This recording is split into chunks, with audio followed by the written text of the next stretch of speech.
Selanjutnya saya serahkan kepada Bro Nugo yang akan menyampaikan firman hari ini. Shalom semuanya, mendengar suara saya? Shalom, benar. Oke, baik. Mari kita berdoa. Kami sungguh bersyukur, terima kasih anugerah Tuhan Yesus semata saja yang memberikan kami kekuatan, anugerah dan berkat setiap harinya. Dan kami bersyukur karena pertemuan ini pula kami mau dikuatkan, kami mau diteguhkan kembali, kami mau diberikan sekali lagi air segar akan kebenaran firman Tuhan. Urapi hamba-Mu, urapi kami semuanya, supaya hati kami, pikiran kami sungguh-sungguh siap, dan kami mau dijadikan bejana yang sungguh-sungguh dipakai oleh Tuhan. Dan biarlah setiap firman yang ada menjadi rema di dalam kehidupan kami. Di dalam Yesus Kristus kami bersyukur, kami berdoa. Haleluya, amin. Bapak Ibu semuanya, shalom semuanya, terima kasih. Sungguh kita bersyukur dan sungguh-sungguh berbahagia karena sekali lagi kita bertemu di dalam pertemuan rutin kita kali ini, di dalam kondisi yang pastinya sehat, di dalam kondisi yang pastinya kuat dan selalu diberkati Tuhan.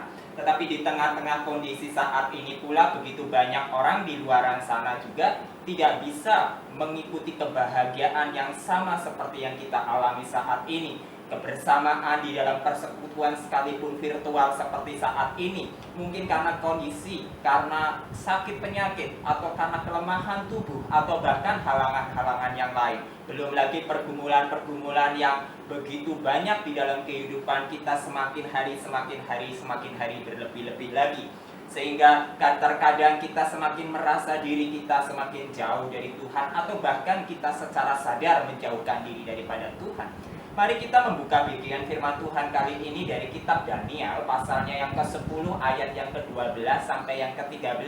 Biarlah firman Tuhan ini kiranya bisa menjadi kekuatan sekaligus menjadi air yang hidup yang kiranya terus memberikan bara api di dalam kehidupan kita.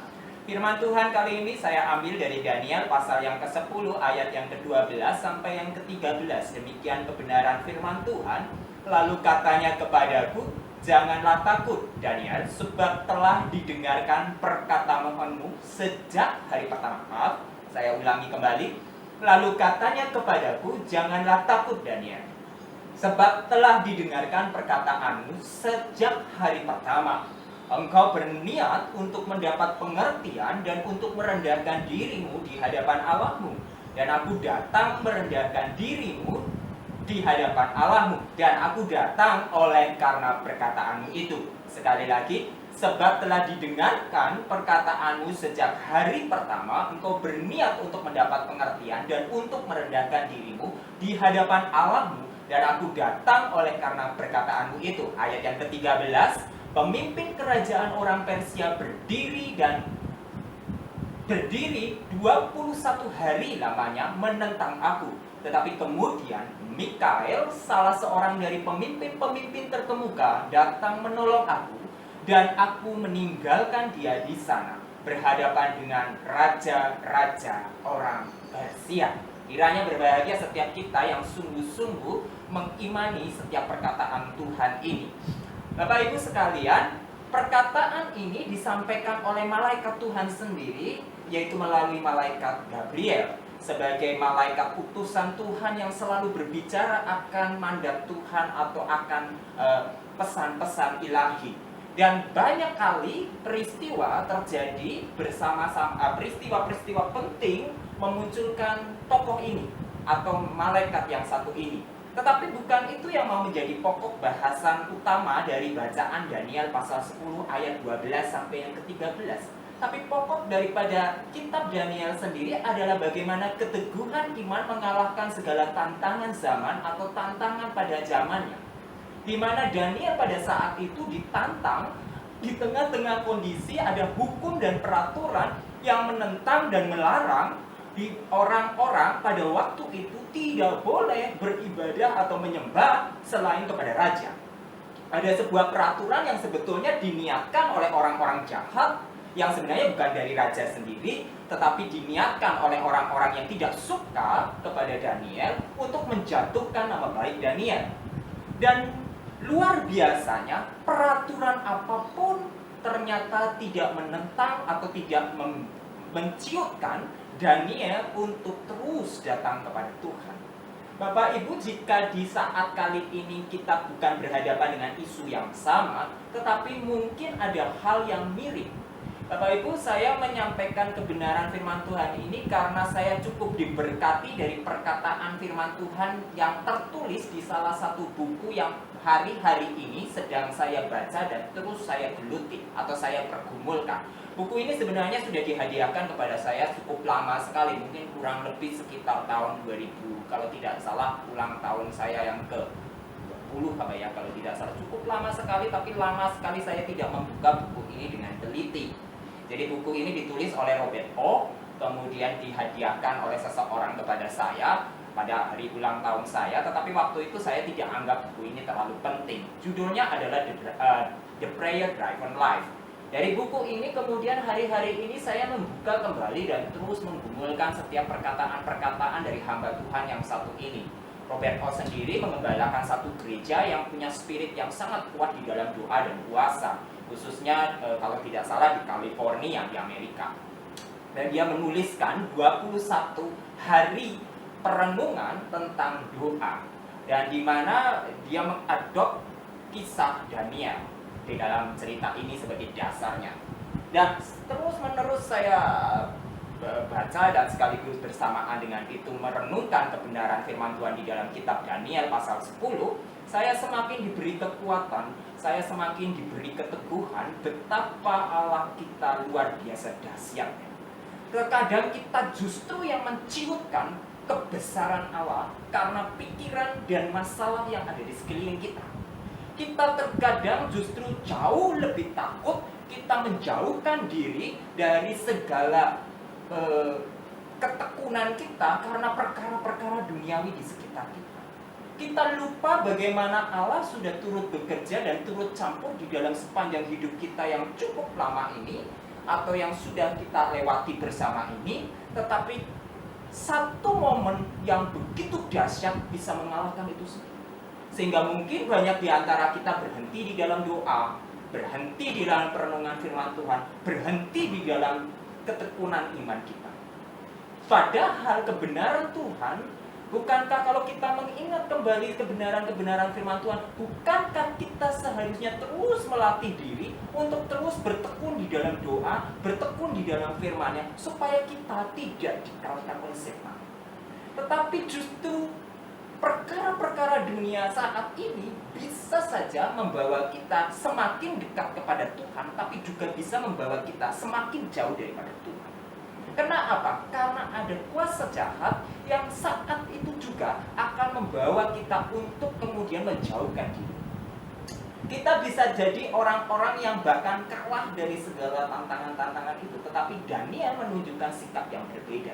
Andaikan saya pada saat itu sebagai Daniel, maka sebenarnya bukankah persoalan yang sama saat itu sebenarnya juga sama saat ini? Dan persoalan saat ini adalah persoalan yang juga akan ada di saat yang akan datang. Dan persoalan-persoalan itu akan terus ada sepanjang kehidupan kita di dunia ini. Kenapa persoalan-persoalan itu terus ada? Untuk sekali lagi melatih kerohanian kita, melatih iman kita, melatih kehidupan kita bersama Tuhan. Dan bagaimana kita melihat pekerjaan Tuhan. Kalau saya kembali lagi ke ayat 10, pasal 10 ayat 2, lalu katanya kepadaku, janganlah takut Daniel, sebab telah didengarkan perkataanmu. Perkataan ini jelas-jelas sebuah perkataan yang sebenarnya sangat luar biasa kalau ini didramatisasi. Ini bukan sekedar perkataan yang seolah-olah datang dari malaikat saja, tetapi perkataan ini powerful sekali. Kalau kita renungkan sungguh-sungguh, bukankah Daniel sebenarnya ada di dalam tekanan yang luar biasa? Bukan persoalan cuma tekanan ekonomi, bukan cuma tekanan secara sosial, tapi tekanan juga secara politik, bahkan tekanan yang lebih keren lagi adalah tekanan secara spiritual. Karena ada aturan yang menentang apa yang dilakukan oleh Daniel. Jelas Daniel sudah melakukan kesalahan sangat besar, dan hukum yang ada di depan yang dia akan hadapi adalah hukum yang sangat besar. Karena peraturan ini seolah-olah diundangkan oleh raja secara pribadi bahwa tidak ada satu orang pun yang boleh menyembah selain raja. Walaupun kenyataannya peraturan ini memang bukan datang daripada raja sendiri. Ini hanya hasutan dari orang-orang yang tidak bertanggung jawab. Tetapi kondisi seperti ini pasti kita akan alami dimanapun kita berada. Bisa persoalannya politik, bisa persoalannya bagi mereka yang berkecimpung di dunia politik, bisa persoalannya sifatnya sosial, bisa persoalannya ekonomi, bisa persoalannya apapun. Pandemi saat ini menjadi sebuah ujian bagi kita secara keseluruhan. Karena dunia pendidikan diserang. Cara tidak saya kasih tanda kutip, pendidikan ditantang, sosial ditantang, ekonomi ditantang, seluruhnya ditantang, politik ditantang, kehidupan kita ditantang. Ini bukan persoalan cuma masyarakat bawah, bukan cuma persoalan masyarakat miskin, ini bukan cuma persoalan masyarakat kaya, ini bukan cuma persoalan presiden, ini bukan persoalan cuma raja, ini bukan cuma persoalan rakyat jelata. Tapi ini persoalan kita semua saat ini. Pandemi menguji kepada kita bagaimana kita menghadapi begitu kompleksnya sebuah persoalan. Bagi kita yang berkecimpung di dunia dunia bisnis, kita ditantang secara ekonomi. Mungkin juga bukan cuma ekonomi, tentu berhubungan karena ekonomi nanti akan kaitannya juga yang lain juga. Di dunia politik ditantang. Di dunia apapun kita ditantang, bahkan di dunia pendidikan. Sekarang anak-anak yang notabene biasanya tidak harus berurusan dengan masalah-masalah yang sifatnya berhubungan dengan orang dewasa, anak-anak sekarang merasakan dampaknya. Kalau sebelum ini, kalau misalnya ada krisis moneter, ada krisis yang lain, biasanya anak-anak tidak terlalu ikut mau tahu, tidak ikut campur. Kehidupan pendidikan berjalan begitu saja, kehidupan sekolah tetap berjalan begitu saja. Tapi sekarang anak-anak merasakan dampak yang luar biasa. Anak-anak harus belajar di rumah, tantangannya belajar di rumah, orang tua juga menghadapi itu, sehingga masalah itu semakin hari semakin kompleks saja. Walaupun di tengah new normal saat ini pun kita itu masih terus mengalami begitu banyak begitu banyak pergumulan-pergumulan secara pribadi. Bapak Ibu yang terkasih, kalau kita kembali lagi ke 10 ayat 12, Daniel 10 ayat 12, kata jangan takut bagi saya menjadi satu perkataan yang powerful sekali. Ini sebuah janji daripada Tuhan sendiri bahwa jangan takut. Jangan takut untuk terus berkata-kata kepada Tuhan. Jangan takut untuk terus berharap kepada Tuhan. Jangan takut untuk terus meminta permohonan daripada Tuhan. Justru ini saatnya, ini menjadi titik balik bagi kita. Ini menjadi saat momentum bagi kita untuk semakin hari semakin menguji diri sendiri, sekaligus bahkan menguji Allah secara pribadi. Bukankah ayat firman Tuhan pun dikatakan, ada bagian ayat yang mengatakan bahwa Allah kita adalah Allah yang bahkan menantang dirinya untuk diuji. Dan kemudian perkataan selanjutnya, Daniel, sebab telah didengarkan perkataanmu sejak hari pertama. Ini sebuah perkataan yang mau dikatakan oleh Gabriel sebagai pesan daripada Tuhan, mewakili Tuhan secara pribadi, bicara kepada Daniel. Dia katakan, didengarkan perkataanmu sejak hari pertama. Berapa banyak di antara kita ketika berkeluh kesah di hadapan Tuhan, baru 1 kali, 2 kali kita sudah mengatakan Tuhan gak ada. Berapa banyak dari antara kita bahkan mungkin semakin hari semakin garing dan hambar di dalam spiritualnya. Berapa banyak di antara kita semakin hari semakin tidak punya harapan dan kemudian mengatakan mungkin Allah memang sudah gak ada, atau mungkin Allah kita sudah mati, atau bahkan Allah kita sudah tiada. Atau bahkan Allah kita mungkin hanya bayang-bayang yang sebenarnya cuma imajinasinya orang-orang Kristen saja. Tetapi janji kebenaran firman Tuhan membuktikan begitu banyak orang-orang percaya, begitu banyak tokoh-tokoh yang luar biasa membuktikan betapa besarnya Allah kita. Sekalipun mata tak bisa melihat, sekalipun tangan tak bisa memegangnya, tetapi hati ini bicara. Kesaksian hidup ini berbicara. Alam semesta ini bicara bahwa kalau kita baik-baik membaca bagian ini, maka kita melihat ternyata Allah kita bukan Allah yang tuli. Kita bukan lagi datang kepada patung, kita bukan datang kepada Allah yang buta, kita bukan datang kepada Allah yang tuli, kita bukan datang kepada Allah yang mati.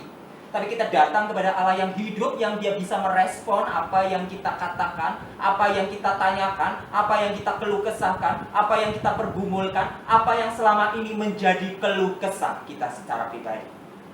Dan kalau kita kemudian terus-menerus bertekun di dalam doa, maka secara langsung, bahkan saya bisa katakan secara langsung, Allah pasti bicara. Allah pasti memberikan sinyalnya. Allah pasti memberikan pertandanya bahwa dia katakan, aku mendengar sejak hari pertama. Aku mendengar engkau sejak hari pertama engkau berkeluh kesah. Aku mendengar engkau sejak hari pertama engkau datang pada Tuhan. Ini menjadi janji yang tentunya menjadi kekuatan bagi kita bahwa betapa luar biasanya Allah kita. Kita kadang-kadang terlalu sering meragukan dia, kita terlalu sering mengabaikan dia, kita terlalu sering mempersempit dia. Tapi jangan salah bahwa Allah kita Allah yang panjang sabar, Allah yang penuh kemurahan hati, Allah yang sungguh-sungguh terus mencoba untuk merangkul dan mendekatkan kita. Tapi kenapa ya? Kenapa jawaban Tuhan itu seolah-olah begitu lama aku tunggu-tunggu? Begitu lama tidak ada jawaban. Begitu lama, seolah semakin lama semakin hambar di dalam tengah-tengah situasi dan kondisi saat ini. Karena jangan salah, ada kuasa jahat yang akan selalu mengganggu orang-orang percaya. Bukankah kita tahu kalau di dalam bagian-bagian kitab yang lain mengatakan bahwa ada penguasa-penguasa di udara. Oleh karena itu ayat yang ke-13. Tadi di ayat yang ke-12 dikatakan bahwa sebab telah didengarkan perkataanmu sejak hari pertama. Artinya dari sejak kita berkata-kata dengan kerendahan hati yang sungguh, dengan datang kepada Tuhan dengan kesungguhan, saya itu sebenarnya sudah didengar. Saya sudah dijawab di dalam waktunya Tuhan. Engkau berniat untuk mendapat pengertian, untuk merendahkan dan untuk merendahkan dirimu di hadapan Allah. Tapi yang kadang kita lupa ayat yang ini. Bapak Ibu, kadang kita selalu terlalu banyak kadang-kadang menuntut. Seperti seorang anak kecil, kalau kita lihat seorang anak kecil, maka anak kecil hanya tahu minta, minta, dan minta. Apa hak saya, apa hak saya, apa hak saya. Peduli amat sama kewajibannya. Kalau kita yang punya anak, tentu kita selalu berhadapan dengan hal-hal yang seperti itu. Dan kita selalu kadang-kadang sebagai orang tua katanya merasa, aduh kamu nggak ngertiin banget ya, gitu. Saya kan sudah kasih hampir seluruh kehidupan saya buat kamu, tapi kamu masih minta ini, minta ini, minta ini, minta ini. Jangan-jangan kita di hadapan Tuhan juga berperilaku seperti itu. Daniel tidak demikian. Bukan berarti Daniel tidak minta apa menjadi keperluan pribadinya dia, tetapi hal yang paling utama di dalam kehidupan spiritual kita bersama-sama dengan Tuhan di dalam perjalanan iman kita. Bukankah ini lebih penting? Engkau berniat untuk mendapat pengertian. Bapak Ibu sekalian, kadang-kadang kita lupa bahwa ketika kita datang kepada Tuhan, kita datang kepada Bapa kita. Kita datang kepada Allah kita yang bukan cuma jauh di sana, tetapi Allah kita yang begitu dekat dengan kita. Allah yang dengan kasih rela mengorbankan dirinya untuk kita, yang rela dengan kasih disalibkan hanya untuk menebus dosa-dosa kita. Tapi kita sering memainkan perannya justru kebalik. Allah dianggap sebagai sesosok yang luar biasa begitu jauh, yang seolah-olah saya datang kepada dia untuk seperti datang kepada Pak Presiden untuk minta bantuan daripada dia. Tetapi di sini dikatakan Daniel, malaikat Gabriel datang kepada Daniel dan berbicara, engkau berniat untuk mendapat pengertian. Kalau kita mau coba terjemahkan di dalam konteks zaman ini, sebenarnya bukankah ini perkataan yang sangat kontekstual. Pengertian itu bisa bermakna begitu sangat luas. Mulai dari apa yang menjadi permohonan secara pribadi. Apakah benar permohonan saya sudah sesuai dengan kehendak Tuhan? Apakah benar apa yang menjadi keinginan secara pribadi itu ambisi atau memang kehendak Allah? Apakah benar bahwa apa yang sudah saya kerjakan seturut dengan kehendak? Karena saya anak. Saya bukan orang lain. Saya adalah anak daripada Bapa sendiri. Sehingga hubungan saya harus bersifat intimate. Hubungan saya bukan tuan dan hamba. Hubungan saya bukan tuan dengan budaknya, yang seolah-olah budak hanya atau seorang pekerja yang hanya mengerti minta dan minta dan minta kepada bosnya. Seolah-olah kita hanya pegawai. Tetapi Alkitab mengatakan kita itu anak-anaknya. Dan pengertian di sini seperti halnya seorang anak, bagaimana kita mendapat pengertian dari Sang Bapa. Dan untuk merendahkan diri, banyak dari kita dengan congkak datang kepada Tuhan seolah-olah saya sudah berbuat baik kok. Saya sudah saat teduh, saya sudah doa, saya sudah puasa, saya sudah sungguh-sungguh. Kenapa Tuhan gak kasih jawabannya? Jahat sekali Tuhan itu. Ini sebuah perkataan yang luar biasa datang daripada iblis. Perkataan yang begitu egosentris, perkataan yang seolah-olah mengatakan dirimu lebih baik daripada siapa. Alkitab bukan mengajarkan seperti itu, justru kita sedang mengajarkan kepada orang percaya. Alkitab sedang mengajarkan orang percaya bahwa engkau bahkan jauh lebih rendah daripada orang berdosa. Paulus, kalau kita lihat perkataan Paulus di dalam perjalanan iman dan spiritualnya, kita akan melihat bagaimana dia sebelumnya orang yang begitu sombong dan angkuh, yang kemudian semakin lama semakin merendahkan diri, dan terakhir dia mengatakan bahkan aku jauh lebih rendah daripada orang berdosa. Aku jauh lebih berdosa daripada orang berdosa. Sebuah perkataan yang gak mungkin datang kalau hanya datang dari ego pribadi, tapi datang daripada perkataan Tuhan, datang daripada pembaharuan iman, datang daripada Roh Kudus.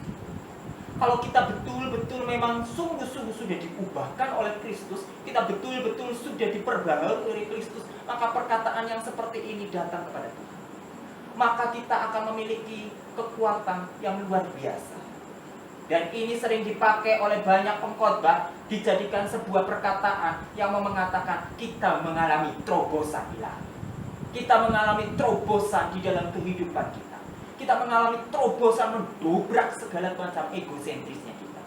Sehingga kita betul-betul bukan cuma sekadar datang memohon, tapi dengan kerendahan hati dan dengan niat yang sungguh-sungguh minta pengertian daripada Tuhan, untuk sungguh-sungguh diperbaharui, sungguh-sungguh minta pertolongan Tuhan, sungguh-sungguh saya nggak ngerti, saya sekarang seolah-olah jalan buntu, nggak ngerti mau kemana ini, tapi saya tahu Tuhanku hidup, Engkau bersama-sama dengan aku punya iman bahwa Engkau terus menjadi penuntun, menjadi terang, menjadi pelita di hadapanku, maka aku yakin Engkau terus memberikan pengertian itu.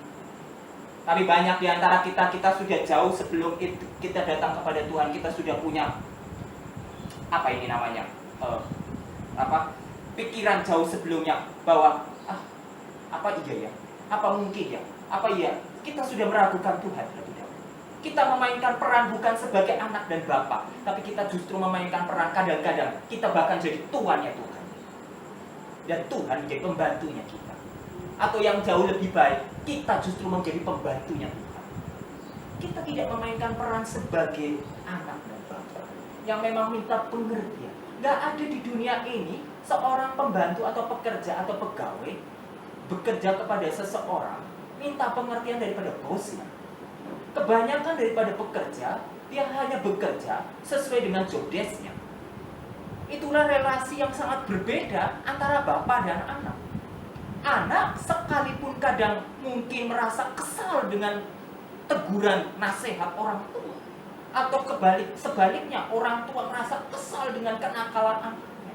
Tapi hubungan yang dekat ini justru selalu membawa kepada orang tua dan anak untuk selalu minta pengertian, sehingga mereka akhirnya saling menghargai. Demikian juga apalagi kita orang-orang percaya yang punya Allah. Kalau kita masih meragukan Tuhan, berarti bukankah kita sama saja jauh lebih rendah daripada setan itu sendiri? Karena setan sendiri mengakui bagaimana otoritas Allah. Bahkan kalau kita lihat peristiwa daripada kejatuhan Adam dan Hawa, Adam dan Hawa saja kita lihat betapa kita melihat egonya manusia. Ketika diperhadapkan dengan sebuah kesalahan, Adam dan Hawa saling mempersalahkan. Hawa menyalahkan ular, Adam menyalahkan Hawa. Hanya ular yang dengan gentle, dia tidak bisa menyalahkan siapa-siapa. Itu sering menjadi lelucon di antara mungkin para pengkhotbah atau hamba-hamba Tuhan. Tapi dari sini kita sudah melihat bagaimana juga sebenarnya kita melihat iblis justru lebih mengakui otoritas Allah. Kita juga melihat bagaimana iblis datang kepada Tuhan untuk mencobai Ayub. Berapa banyak daripada orang percaya malah justru nggak pernah mau datang kepada Tuhan. Iblis tahu datang kepada Tuhan, dia minta izin. Setan yang kita selalu anggap sebagai biangnya kejahatan, tahu siapa yang punya otoritas atas seluruh alam semesta. Tapi setan pula, dia adalah bapa penipu, sehingga dia akan selalu mencobai kita untuk meragukan kepada Tuhan. Sekalipun dia tahu siapa Tuhan, tapi dia justru membawa kita untuk kita seolah-olah tidak tahu siapa Tuhan. Kita meragukan Tuhan. Jadi jangan sampai kita justru malah kebalik, justru malah kita ditipu oleh setan. Jangan kita sampai ditipu oleh iblis. Dan itu yang saya mau maksudkan di ayat yang ke-13. Karena di ayat ke-13 mungkin Bapak Ibu bahasa ini lebih kiasan. Tapi kalau kita membaca lebih dalam lagi, pemimpin kerajaan orang Persia berdiri 21 hari lamanya menentang aku. Tentu saja yang dimaksud dengan pemimpin kerajaan orang Persia di sini bukan dimaksudkan orang per orang secara personal, tetapi ini bicara tentang kuasa jahat. Ini sebetulnya hanya sebuah kiasan, sebuah simbolik di mana ada kuasa setan yang sebetulnya makanya kalau kita tahu betul sebenarnya ketika kita datang kepada Tuhan ada peperangan rohani yang luar biasa. Tubuh ini ada di sini, tapi roh kita sedang mengalami sebuah peperangan yang luar biasa. Tubuh ini boleh dalam keadaan biasa-biasa saja, tapi jangan salah, di luar sana ada peperangan yang akan membawa kita kepada kemenangan atau justru membawa kita kepada kekalahan dan kemudian kita katakan, Tuhan gak ada, capek lah, kesal lah. Berapa banyak dari kata kemudian menghidupi doa dengan semangat di awal, tetapi di kemudian hari kehidupan kita semakin hari semakin hambar. Berapa banyak kita mengalami kehidupan spiritualitas di awal begitu luar biasa, tetapi di pertengahan dan di akhir kita semakin hari semakin merasa kering. Justru disinilah sebenarnya bagaimana kita uji diri kita, apakah kita sungguh-sungguh terus bertekun dan minta pertolongan Tuhan.